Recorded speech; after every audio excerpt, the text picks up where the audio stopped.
this is what front-end engineering is all about. I think it's like the same strategy Instagram used for celebrities. Yeah, and yeah, that's a hard one. Hello world, welcome to the Tech Bro Show. Today we have an interesting guest, Navas Patel.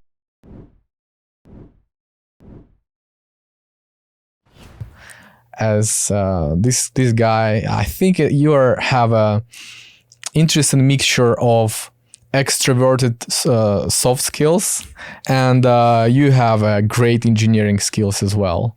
So I think this kind of mixture is super rare, and I just enjoy work with you, and every conversation with you is fun, and we had a great time during the work and outside. So yeah, likewise. Hey, Navas, I would like you to share what is your background. So how you become a software engineer and where did you work? Yeah, tell how it was for you. You want to know how I got into software engineering? Yeah, I want you to tell to tell the story, how you decided, how this was like decision-making process was for you, how you decided, okay, I'm probably gonna start trying or working towards software engineering. What's inspired you to become software engineer? All right, it's a long story. I'll cut it short for you. Yeah, sure. Yeah, thanks. All right, so when I was growing up, I had access to a computer from a fairly young age. That's because my elder brother is also a computer engineer. Wow. I'm the youngest in the family. So at a fairly young age, we had the computer at home, and this I'm talking about, this is like the mid 90s. Okay.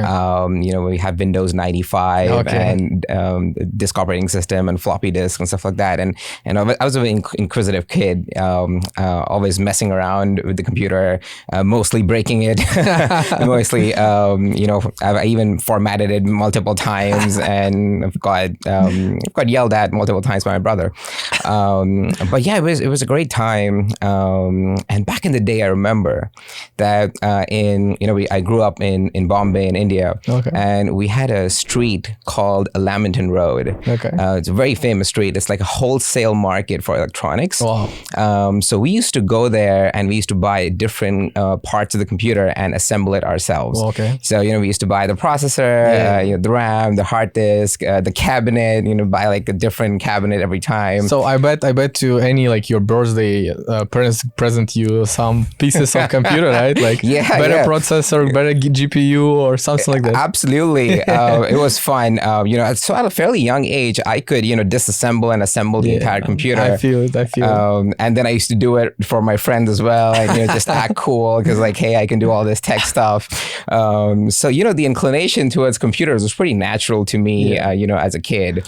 How old you were during this time? So probably 7 or 8 years old. Nice. Started messing around with the You can components. make a small business, like assemble it for your friends. Yeah, I probably could have done that back in the day. Yeah. So it was a lot of fun. I used to reformat. There used to be a lot of viruses back then. It was the easiest solution was just format the C drive, reinstall Windows. So you assemble a computer for your friends and then you put some viruses there. No.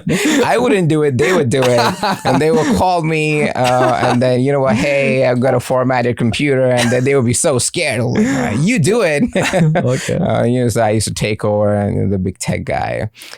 So yeah, those were the days, the inclination towards computers was natural. I knew that I was going to pursue a career in computers. I was looked up to my elder brother. So I got my degree in computer engineering from the University of Mumbai. Cool. Why you choose front-end engineering? Well, so it's an interesting journey how I got into front-end engineering. I actually started off as a mobile application developer, right? Building Android and iOS applications. It was a lot of fun. I enjoyed using the Android emulator. Why you choose mobile first, like when you started? As That was my first job. So yeah, that was my first job. So it was like the position was opened and you see like, okay, and you like started as an intern or something like that. Is correct. Yeah, I started off as an intern and then I was placed in the mobile application dev team. And that is how I started working in Android and iOS. And yeah, it was great. For the longest time, I loved doing that. Was it native or it's React Native? No, it was native. It was native Android and native iOS. Wow. I had a bunch of test devices just allocated to me, different sizes, a lot of toys, right? So I loved it. I thought that's it. I have found my career and I'm going to stick to it. But then we were doing a project, and that project we were using a technology called PhoneGap. Never heard. Yeah, so PhoneGap is interesting, right? Like they came up with this idea, right? Is that all right?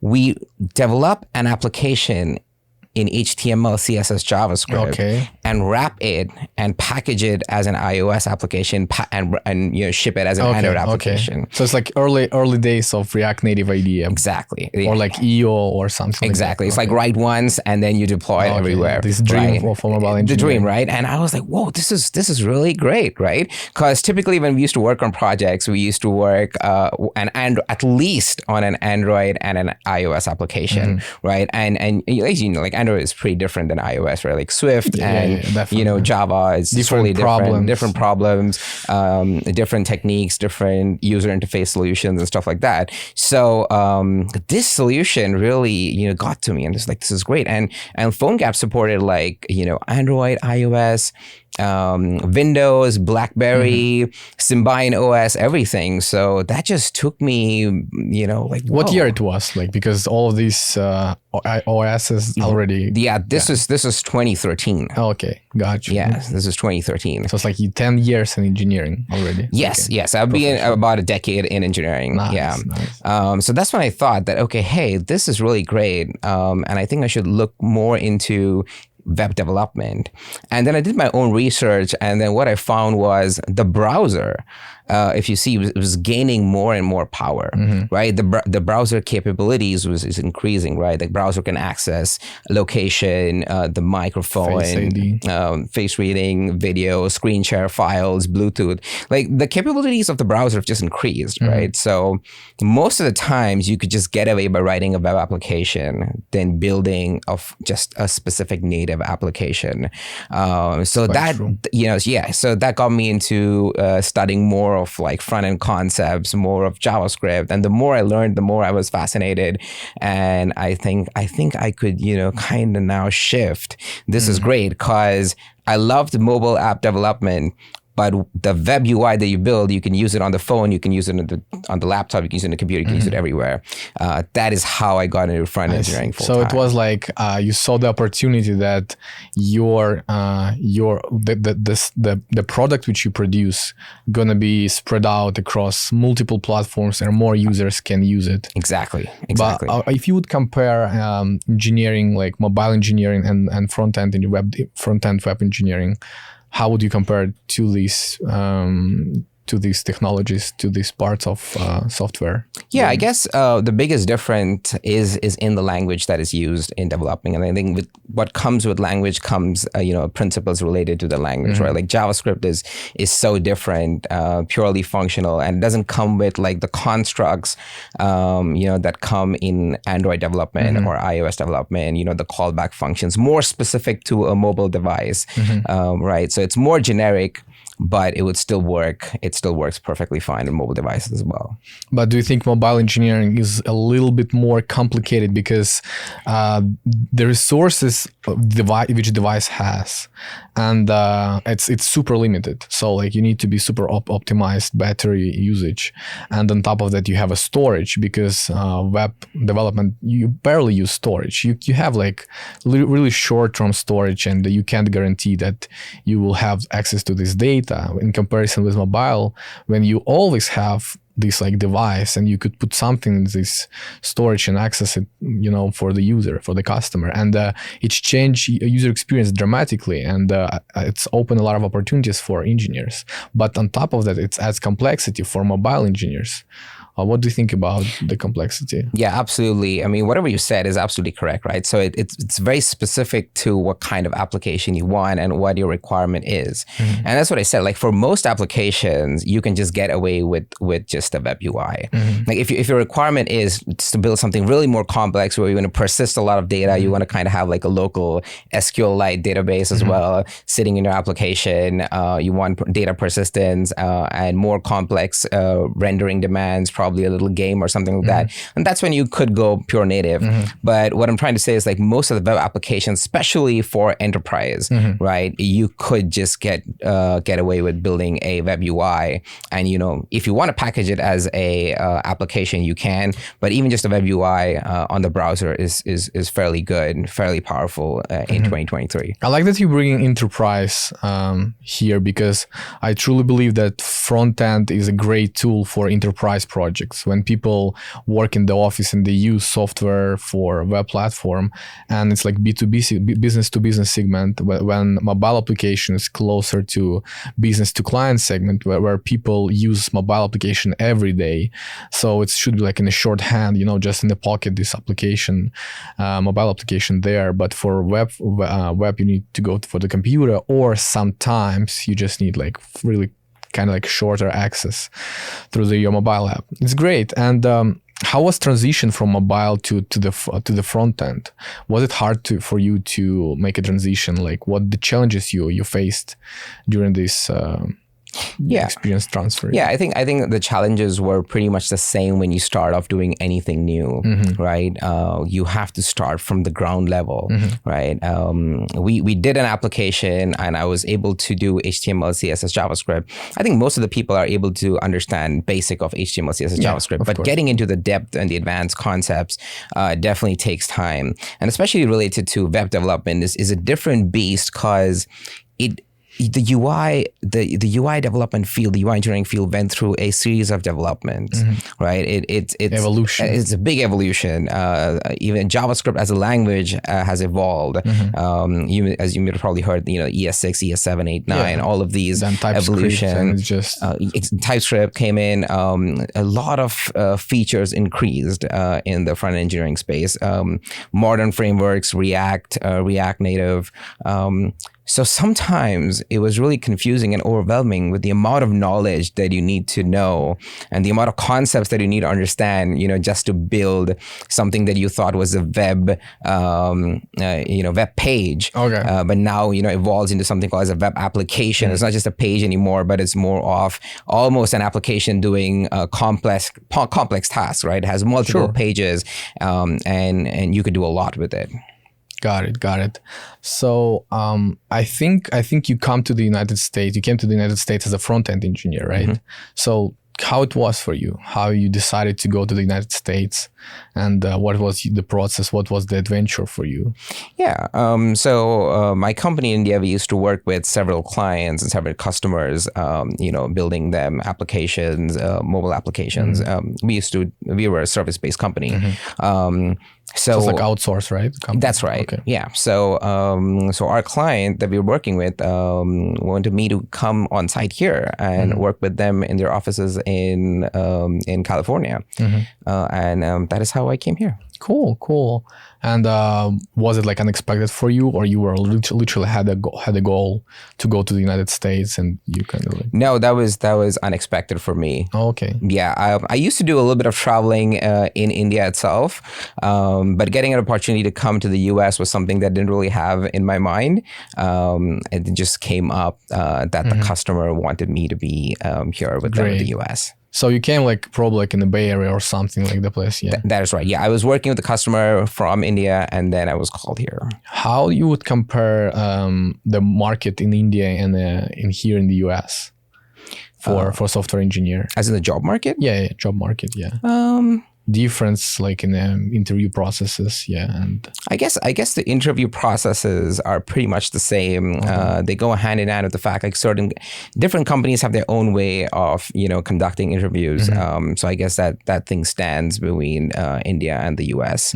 I guess. So in India, some big companies like Amazon, for example, right? Or I don't know, is there a Google, Apple? Probably, yeah, for sure, yeah. So they also have this classic interview process with absolutely system design, algorithm, data 100%. Structure. So kind of like in the Indian market, people prepared for this kind of interview. Oh yeah, right? Absolutely. So I think it's lead code there, lead code here. So it's super organic transition from Indian market to. Oh yeah, absolutely. I mean, the tech stacks are pretty much the same. The language doesn't change. I guess it was pretty seamless. I'm curious because like in my country back in Ukraine, we don't have these interview questions. So it's more like technology wise. So companies look in people who like literally can solve some business problem or not like algorithmic and data structure, like academic knowledge. So because we have a bunch of outsourced companies and not that many product like Google or Amazon. So yeah, I was just curious. No. So like I said, right, it's definitely company specific. I think even in India, like maybe there are like smaller companies who want to just get the job done. Okay. Probably want to, interview based on the technology and, get the interview done quickly. But then, bigger companies will probably go all the way. Will go for like multiple rounds, problem solving, data structures, everything. Got it. And you work for a while in the Bay Area, right? How long? I was there for about 3 years. 3 years before I moved to Seattle. Yeah, and how would you compare life in Seattle and Bay Area as a software engineer, like in the I think it's quite comparable. I think Seattle is almost like the next Bay Area. All the big tech is here. I think Amazon, Google, Microsoft, Meta. Most of the major companies that are there are here as well. 100%, the same presence. So I would say it's pretty much the same. But what about like people? How people are people different here in Seattle, like and in the Bay Area? Because like I'm asking you because like you're really social guy, and I bet you were social in Bay Area, you're social here, so you kind of was around. So yeah, what do you think about? Yeah, I think people are great in both these places. Yeah, but I feel like in Seattle, people more introverted. And Bay Area feels people a little bit more extroverted, people more like active, social communication. Here people like, okay, I'll take my dog and go go hiking to not talk to anyone, somewhere in the forest. Yeah, well, fortunately, I think I found more social people around me, probably just because I'm that way. But yeah, I think both places are really the same. And I can prove it to you in the sense that when I moved to Seattle, I kind of moved with the intention of moving back to California because I thought that, hey, I was so used to California, so used to the people there, my friends there. So I thought, okay, I'll be here for a while and then I'll probably move back in a year or so. I see. But it's been 4 years and I'm still here. So that means, I found something here as well, which is as good as the Bay Area. So it seems to me that you went through interview process in California and in Seattle as well. So you were interviewing with a bunch of companies. Yeah.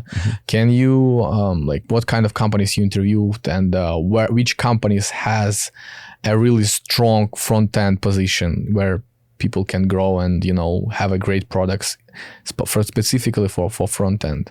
Yeah, I think it's a pretty big list. I have interviewed with the best companies that have like the best products. I mean, you can name any specific product that's in the market that people have been using for a while. The top companies, like Airbnb, Uber, Lyft. Yes. I don't know. Not probably Grammarly, not Booking. Amazon, yes. Yeah. So all of these companies that have products that are client facing, I have, interviewed with them. And I would say that all of these companies have a really high bar when it comes to front end engineering and their interviews. And how the interview process across all of these companies is different? Pretty typical. You have the initial phone screen round, and probably a manager round, and then if you are cleared out with there, then you go on site, and then you have a series of interviews on site. Yeah, if we will go like in depth, what kind of interview questions specifically for front end engineer people can expect? Yeah, it's a tough one. Well, I mean, yeah, there's plenty. Like literally, you know, you could go wild. Which surprised you, right? Like which question surprised you? Like because you're a seasoned guy, and I mean, sometimes even like everyone has confidence and moments of, you know, when imposter syndrome knocking your door, and you're like, oh, and some companies can compromise. This like, you know, feeling that you know a lot of stuff, and then they just have a question and you're like, oh my God. Yeah. So do you want to know surprising questions, or do you want to know in general how front-end engineering questions were? Like which one you prefer to? Well, I'll tell you, like in general, you know, like because usually people want to know, people have a big question in their head, like how do you prepare for a front-end interview, or what kind of questions would be asked in a front-end interview, and then. The thing that I've noticed, right, even as an interviewer myself, that sometimes I see people who've done a little bit of web development. And when I say web development, it's, you know, just a small changes here and there, HTML and CSS, you know, change some colors, change some style. Move button 20 pixels for right. That's right. And you know, that gets them into the misconception that, all right, this is what front end engineering is all about.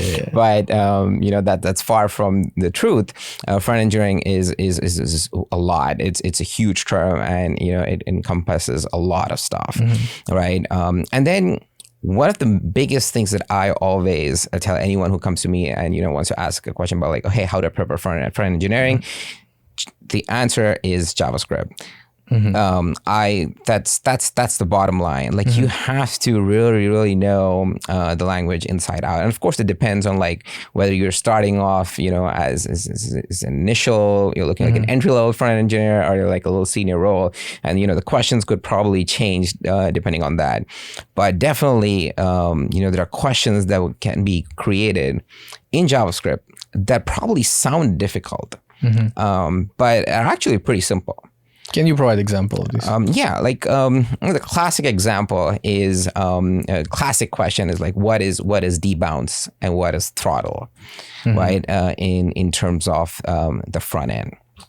Right. I don't know the answer, honestly. Like, I'm like, and if you would ask me something mobile specific, maybe like I would be able to answer. But like front end, I'm not that. I'm this person who kind of like move button left to right, like, you know, can hide button, you know, have some business logic in JavaScript, and then link it to the HTML file. And that's totally fine. That's totally fine. And this is why these questions are pretty useful for interviewers in front end interviews, right? Because they kind of help them understand that is the candidate really, you know, played in the UI, right? Has really worked on developing web applications and not just moved elements around, right? Because let's say if you develop a real application, like, you know, you could follow a simple tutorial, but that tutorial doesn't really cover all the aspects, right?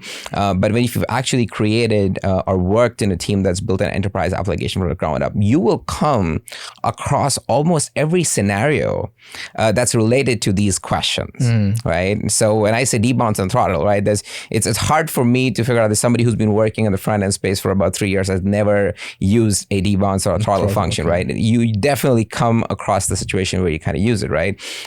Probably, yeah. So simple, right? Debouncing, like what is debouncing?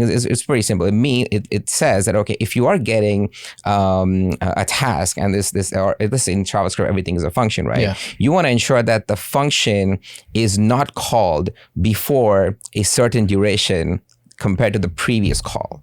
Okay. So it's like you make dependency between two threads or between two tasks, and you specify time. Not the thread itself, but the function call itself. Like you get there may things happening in the UI that could cause, let's say, a lot of events at the same time. Right. And now you want to probably do something based on the event. Like give you a simple example. Like let's say you have an autocomplete. Right. So an autocomplete, you are typing A, B, C, or whatever it is. Right. And now when you type a character, you want to make an API call and get the results back. Right. Now, let's say you type, 20 characters. Right. Now you don't want to make 20 calls. right? So with I see what you're saying. So once it's stopped, you want to have a pause, like yes. So once it stopped, 3 seconds, 2 seconds. Exactly. Yeah. So that's what you do. Now this task of calling the API, you want to debounce it. So you give it to a debounce function. I see. All right. And now the debounce function is giving you a debounced version of your task. Okay. And what it's ensuring is, let's say the timeout that you give is, let's say 2 seconds. Okay. So it's ensuring that until there is a pause of 2 seconds, don't make the call. Got it. So basically, you're saying that during the front-end interview, interviewer will check what kind of tools person like during the interview know and how deep you know JavaScript, because it will show what kind of problem person solved. So is it like simple problem, or it's like in depth and usage JavaScript? Because like there are a bunch of ways to implement this kind of problem, but in a clean, like pristine ways to use like the bounds for functions. Yeah, exactly. It shows that you've worked in situations that you've used the right tools and techniques. Yeah. And also when I would say, all right, if the candidate kind of knows what a debounce function is, because they probably used one from a third-party library like _JS or jQuery, and now I tell them, okay, can you implement your own debounce function? Oh, this is tough one. Yeah. Now see, that's the thing. Now you think that it's tough, but if you kind of think about it, and if you know JavaScript, like if you know the language, then actually building is pretty easy, right? And this is where, concepts come in, like closures. Like closure is very important to, as a front-end engineer, you need to understand what a closure is. And all of these functions utilize closures. Okay. So when I say, all right, or whenever you ask, okay, can you implement a debounce function? You have to use a closure. Now this closure basically tracks, is there a timeout created? Okay. So you make the first call and you create a timeout to say, all right, the actual function will be called in 2 seconds. Now, when you call it the second time, right, it's pretty simple. Just cancel you just cancel the previous timeout. Nullify and reset the timeout. That's it, right? And what's the closure doing here? The closure is now keeping track of this timeout. So this closure is bound to your debounce function. It's not a global variable. So this is how, some more advanced concepts come in where like, all right, you're achieving some encapsulation in JavaScript within this function using a closure variable. Nice. Yeah, I have kind of like a couple of ways to implement it. So I would just take a timestamp first, and we'll check it with each event. Is it like 2 seconds, and just reset it. So yeah. See, you don't even need to check the timestamp. Actually, that was going to be my next question, which is called throttling. Oh, okay. Right. Now, throttling is slightly different than debounce. Where debounce says that you want to ensure that 2 seconds to the previous call. Okay. But throttle says, okay, if you're getting n number of calls, just execute a call every 2 seconds.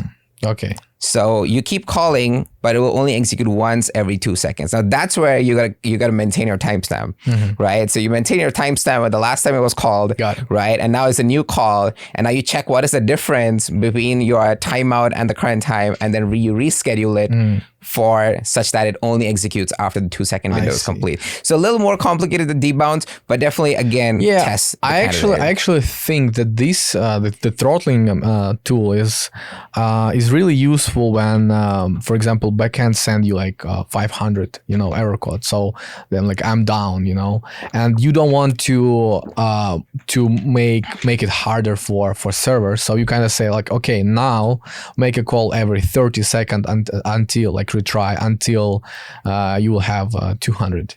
Yeah, and the source is actually coming from more UI events that generate a lot of events. Like for example, if you do an event listener, let's say if you're tracking the movement of the mouse. Yeah. Okay. Now if you track the movement of the mouse going from point A to point B, the number of times it's going to be called is huge. Every point, every scroll point. Probably every pixel. I don't think there's a definite number to how many times it's going to call it. Every point. Probably every point, right? Yeah, so. But now if you have like some kind of a function that's executing at every point, you're gonna heat up your browser is going to be killed, right? So this is where throttle comes in. It's like, all right, it's calling you many times, but you're going to execute it only once every probably 100 milliseconds or once every 200 milliseconds. Half of the second function. Right. It depends on that. So it's very useful. So these are tools that are going to help you as a front-end engineer, right? But the people they're gonna like the company is gonna ask you about these particular tools all of the time, back and forth,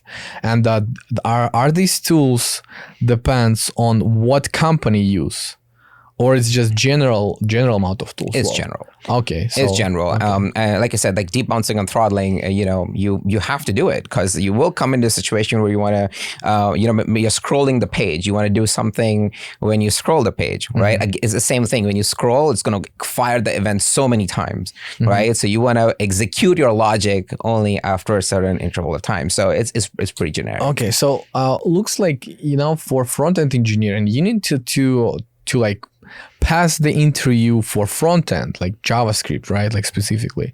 Yeah. Then you also need to, of course, like data structure and algorithms, right?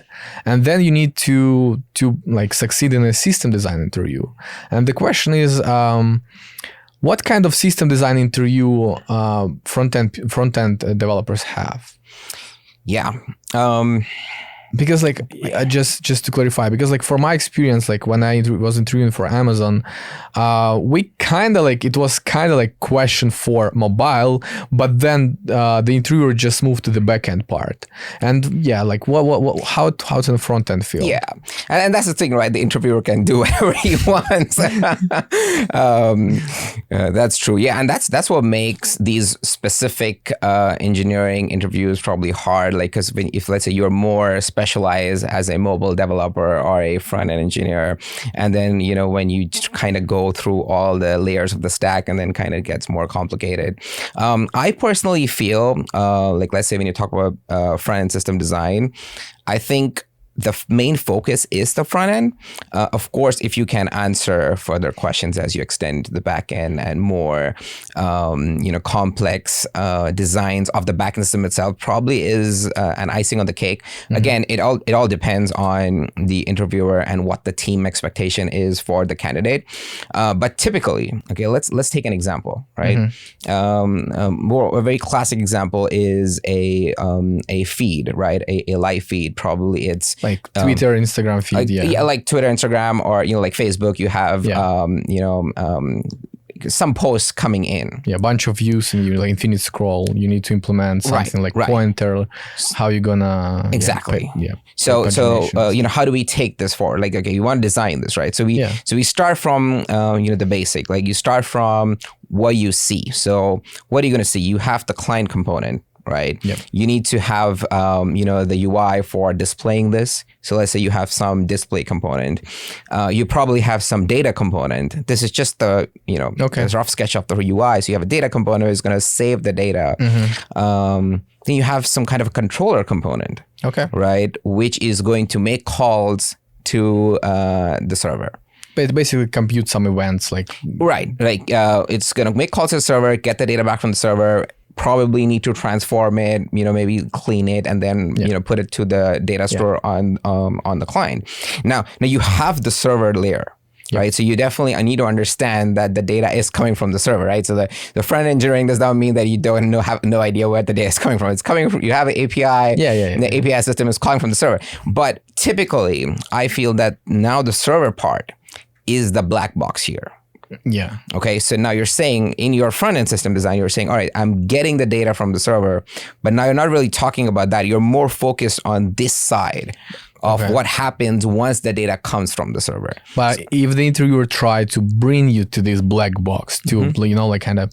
Yeah. So we'll probably come to that, right? But let's first complete what's going to happen on this side, because there's a lot that's going to happen here. There's a lot that you have to think about just on this side first, which is basically the front end, right? Yeah. Some of the things you already mentioned. But so, all right, so you got the data back, and let's say you have already thought about the structure of displaying stuff. Okay. So what all things that you have to think about? One, absolutely pagination, right? So you cannot fetch in, you just cannot get all of the feed. Million right? of... That's right. So let's say that you've decided there's going to be 20 at a time, right? So you get your initial 20, okay? And then you have to kind of keep your pagination token somewhere in your data store. If I removed one of the 20 and you want to refresh it, what's going to happen? What? That goes in how your pagination token works and stuff like that. So, I mean, do you think it's like, is the valid question for a front-end engineer? So your question was if you remove. Yeah, I mean, like because how people imagine the pagination. So they kind of like send in like last ID of the item, you know, and then say, hey, give me a 50 next one. But if you removed one item or 10 items or 50 items, you can receive items you already have, and it's going to be a problem. That's right, and that's why, you know, typically you work based on a cursor-based pagination. Something like that. So it's right. So which is not really, it was the cursor knows that, all right, you already had the initial 20, so you should fetch the next 21. It's already like touches this black box a bit, kind of, you know. So person in the front end should know how. A little bit, yeah, for sure. But yeah, so you get that list. All right, now you're keeping the token. Now, there's now other things you got to think about. What kind of rendering system you're going to follow? Is it going to be client-side rendered, or is it going to be server-side rendered? Now, typically for an application like this, it should be client-side rendered because you want to keep fetching as when you want more and more feed. But a more smart system would be like, all right, you definitely want to need at least the first 20.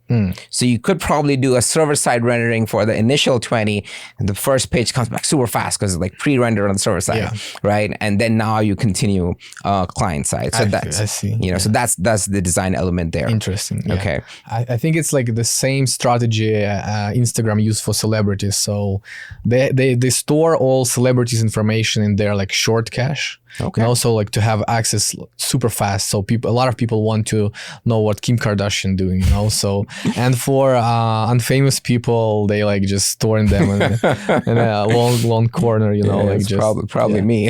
And, so I think it's the same strategy, and it's really cool to provide better user experience. But it sounds like it's going to be slightly more hassle to, you know, like to build this system. Like first page is going to be like server render, and then client. And it doesn't end there, right? This is just a start, right? So now you got your first 20, now you're getting the next 20, all right? Now you think about, all right, when do you fetch the next 20?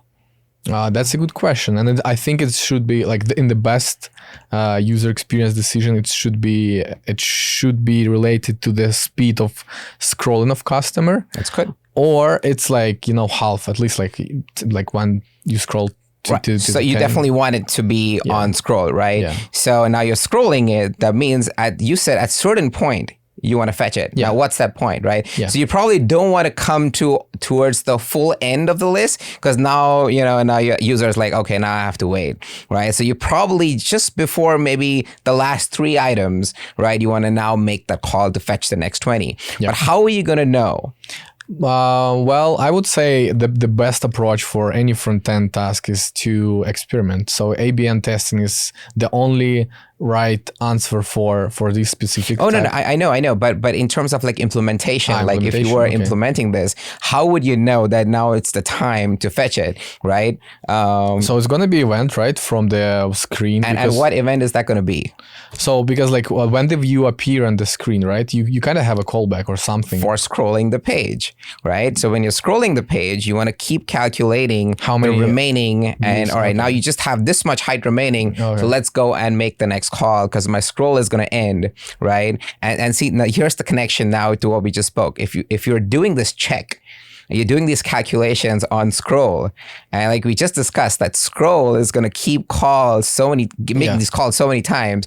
You don't want to do that. Yeah. And this is where you have to use a throttling function, right? So you need the throttling function in this scroll. You don't want to keep checking, like, you know, every millisecond you scroll, right? So this is the real life connection of like the interview question with this design question. Yeah, I see what you're saying. So you get to the point, you fetch again next 20, you're happily scrolling.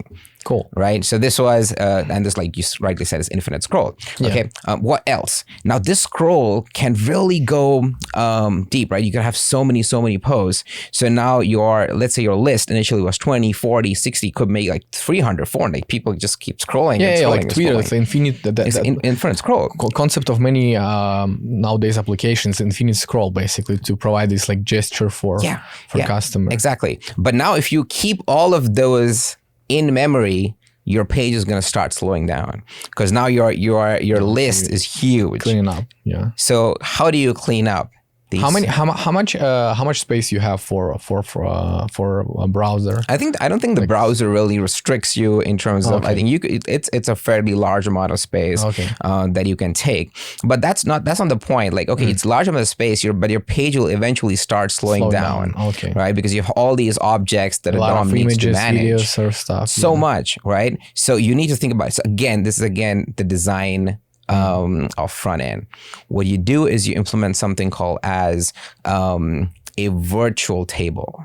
Okay. All right. So what a virtual list, which basically what it does is that you have the data, right? So you have the model that has your data of all the feed that you've previously got, but you don't. If the user cannot see it, what is the point of inserting it in the page? Yeah, 100%. So it has like a couple of more like cells or something on the page, right? Exactly. And you just like cells remains the same, but you change the data in the cells. Absolutely. It's the same like in a mobile. I think from the that's right. Optimize it. So right. So you gotta like kind of like okay, you just probably have maybe 15 items that live in the DOM, and you just keep swapping them in and out. So now your page is pretty smooth. I bet it's gonna be the problem when if you have a checkbox there. Oh yeah.